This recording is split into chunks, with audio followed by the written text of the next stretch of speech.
راست است که در سال 2024 نقشه دارید که ترک صنعت نوازندگی میکنید و رو به آوازخوانی میارید.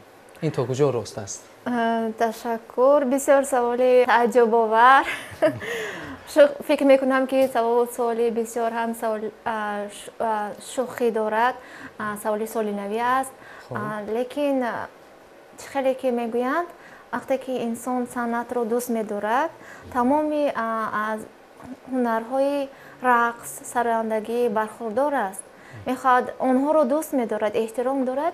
لیکن من که نوازندگی رو بیشتر دوست می‌دارم، میخوام که با این کسبم به خلق عزیزم خدمت نمایم، با ایجاد آهنگ‌های نو و نوازش‌های خوب تبدیل آنها رو شاد گردانیده باشم. این لحظه میخواهیم که با سحر انگشتانتان آهنگ اجرا میکردید تا گوش هوش میدادیم و لذت میبردیم.